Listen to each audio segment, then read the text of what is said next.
Hello दोस्तों, क्या हाल है आप लोगों के। Welcome back to Dubey commerce classes और chapter dissolution of partnership firm day 6। आज एक पॉइंट और कवर करते हैं। नेक्स्ट हमारी लास्ट वीडियो होगी डिसॉल्यूशन ऑफ पार्टनरशिप फर्म की। उसमें हम कुछ स्पेसिफिक पॉइंट्स डिस्कस कर लेंगे जो प्रॉब्लम क्रिएट करते हैं। बस उसके बाद हमारा चैप्टर कंप्लीट। तो आज एक सेपरेट पॉइंट को डील कर रहा हूं, ठीक, वो है workman compensation fund. Workman compensation fund को किस तरीके से डील किया जाता है उसको देखना है। तो देखो, बैलेंस शीट में गिवन है वर्कमैन कंपनसेशन फंड 10,000। ध्यान से सुनना, क्योंकि एडमिशन रिटायरमेंट में इसका ट्रीटमेंट कुछ और होता है और यहां पर इसका ट्रीटमेंट कुछ और है।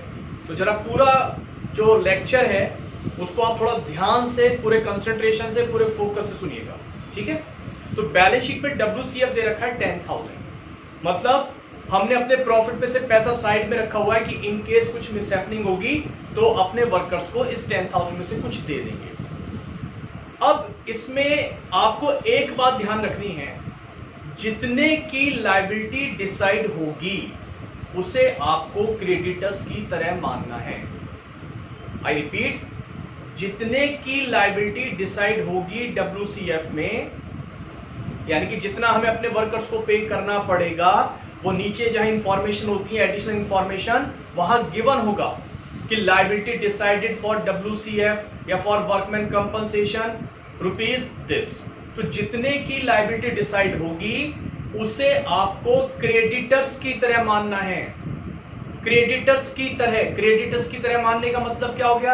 अब आप जरा सोचो, क्रेडिटर्स को कैसे करते हो। क्रेडिटर्स को पहले हम रियलाइजेशन अकाउंट में ट्रांसफर करते हैं।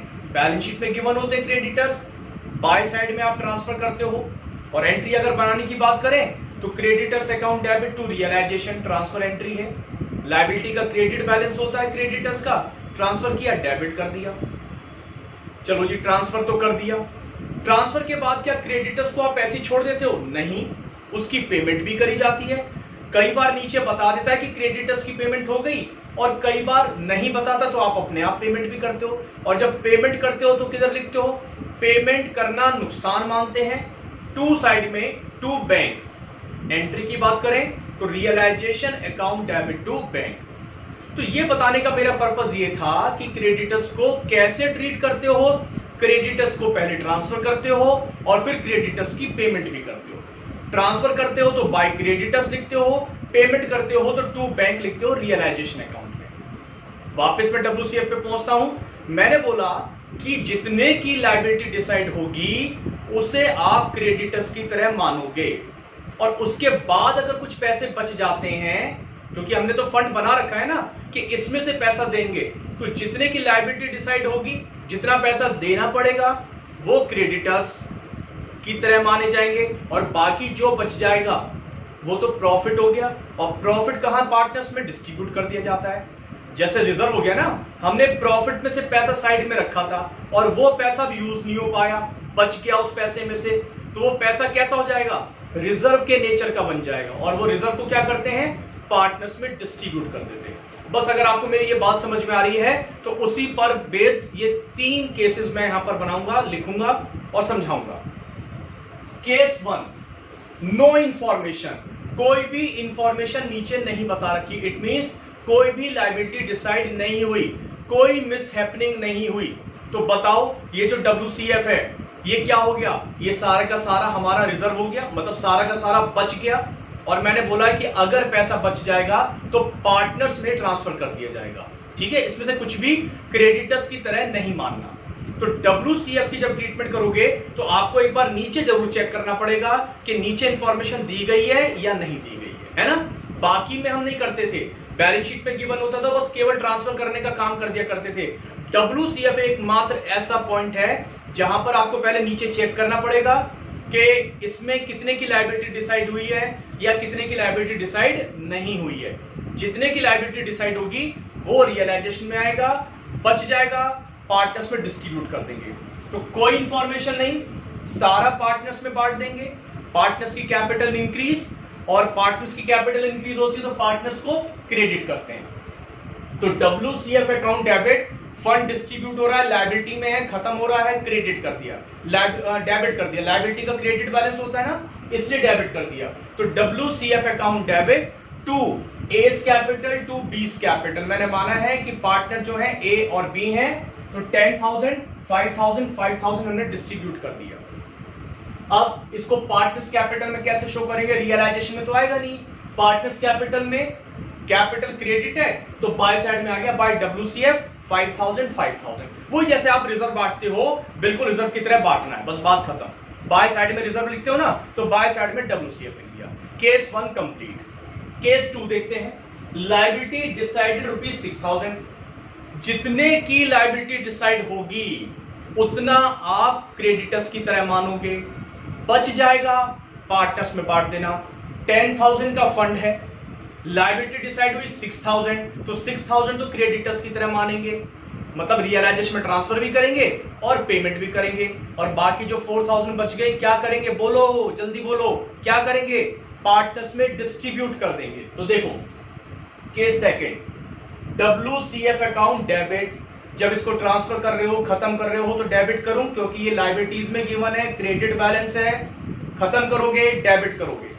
2 कहां ट्रांसफर कर रहे हो? उसमें से 6,000 रियलाइजेशन में, क्रेडिटर्स की तरह मान रहे हो ना, तो 2 रियलाइजेशन 6,000, बाकी जो 4,000 बच गए क्या करोगे? पार्टनर्स में डिस्ट्रीब्यूट करोगे। तो 2 S capital to B's capital, 2,000 2,000 ratio given नहीं है, इसलिए इक्वली डिस्ट्रीब्यूट कर दिया। ये तो बात रही ट्रांसफर, क्रेडिटर्स की तरह माना, रियलाइजेशन ट्रांसफर कर दिया, बच गया, पार्टनर्स में ट्रांसफर कर दिया।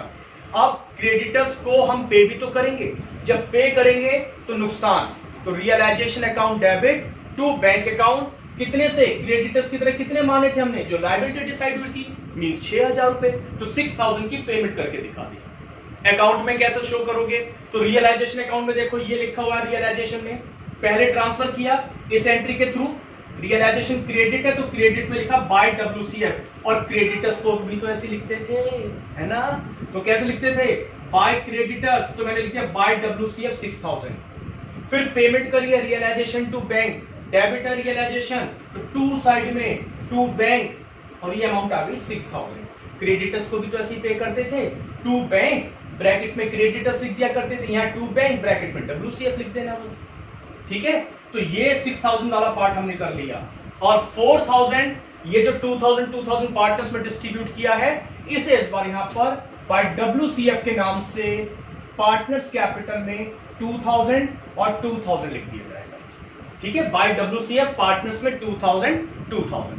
केस सेकंड भी कंप्लीट। लास्ट और थर्ड केस, इन तीन केस को करने के बाद, समझने के बाद, कोई सा भी क्वेश्चन डिसॉल्यूशन ऑफ फर्म में WCF से रिलेटेड आ जाए, गलत तो हो ही नहीं सकता, अगर समझ में बात अच्छे से आ गई है, ठीक है? Case third, liability decided ₹12,000। हमने तो सोचा था, फंड बनाया था 10,000 का कि इन केस कुछ मिसहैपनिंग होगी तो 10,000 इसमें से हम पे कर देंगे, लेकिन कोई हो सकता है एक्सीडेंट वगैरह ज्यादा सीरियस हो तो हमारे को 12,000 पे करने पड़ रहे हैं, ज्यादा करने पड़ सकते हैं। सोचा था 10 करने पड़ेंगे लेकिन ज्यादा पे करने पड़ रहे हैं। बात हुई थी जितने की लायबिलिटी डिसाइड होगी उसे आपको क्रेडिटर्स की तरह मानना है, जो बच जाएगा वो पार्टनर्स में ट्रांसफर करना है। मैं आपसे पूछूं कितना बच गया?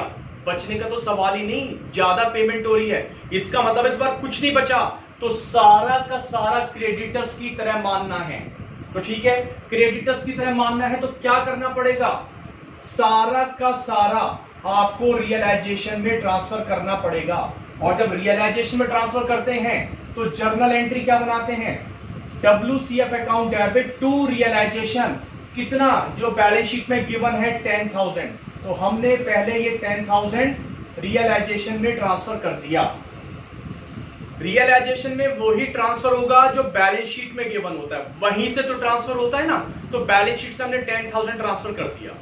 अब पेमेंट कर रहे हैं, नीचे जब सेटलमेंट होता था तो जितने में सेटलमेंट हो रहा है, कम में हो ज्यादा में हो, हम जितना पैसा पे करते थे वो लिखा करते थे।